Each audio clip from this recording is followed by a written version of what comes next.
But what many people didn't understand, and what was always understood by the spiritually advanced, was that the most wise knew that these visions that they had and these tales that they expressed were never the creations of their own mind.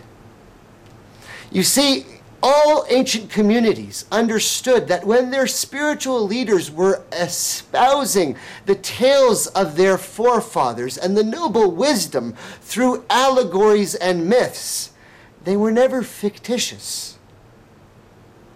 The spiritual leaders always understood that that which they were imagining or manifesting or secretly wishing, as many of the New Age modernists talk about the ability to manifest in your mind the visual capabilities, they always understood them as being an expression in the mind of a noble person understanding their connection to all that is, gleaming from the divine matrix and the life of breath of all that is, and understanding as a visionary what was happening somewhere or sometime in a way that expressed a story. They did never think that they were the creators of their tales.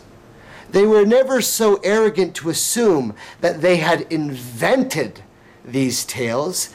They understood at a deeper level that these tales were like the dreams of a person on the path of enlightenment.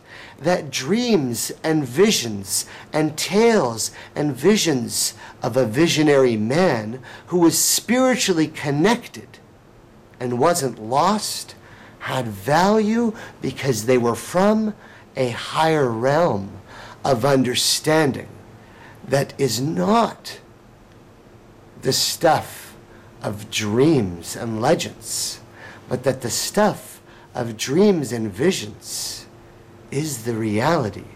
And the truth that you are seeing here is the dream. And those that are living in this world who don't have that connection to the higher realm are called the lost. The very opening of the Quran is Al-Fatiha, the opening of the book. It is known as al-Kitab, the mother of the book, as anyone who is clearly on the path to ascension.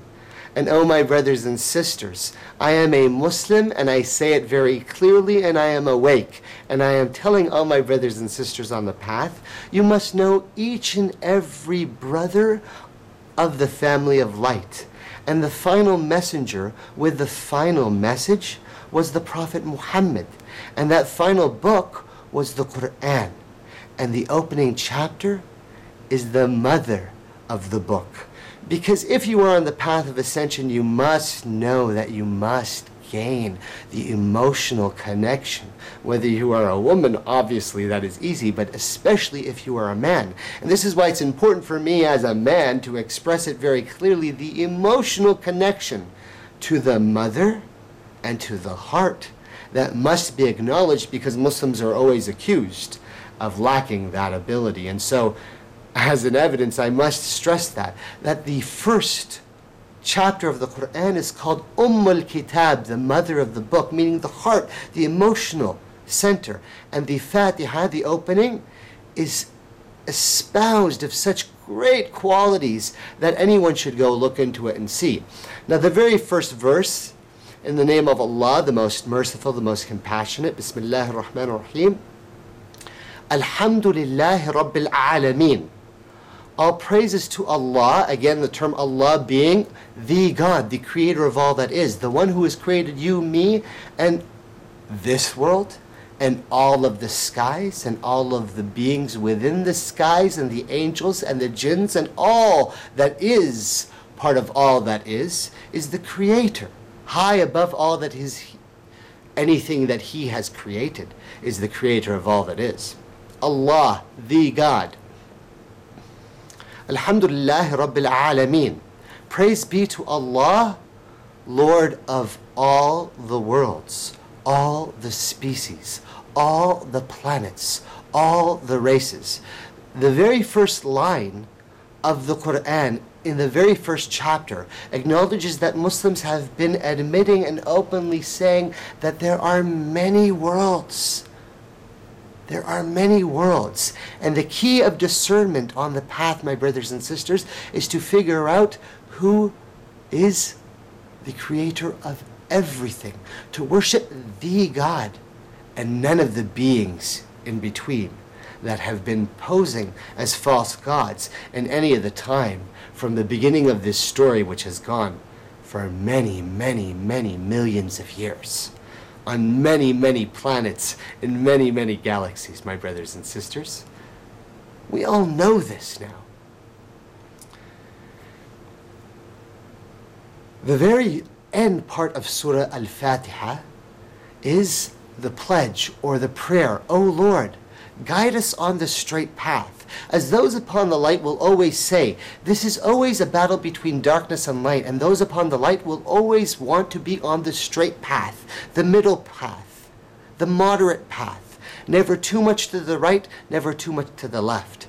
Guide us along the straight path, the path of those who have your honor and your blessing, not the path of those who have earned your anger, al-maghdubi wala-dhalin, or of those who are lost.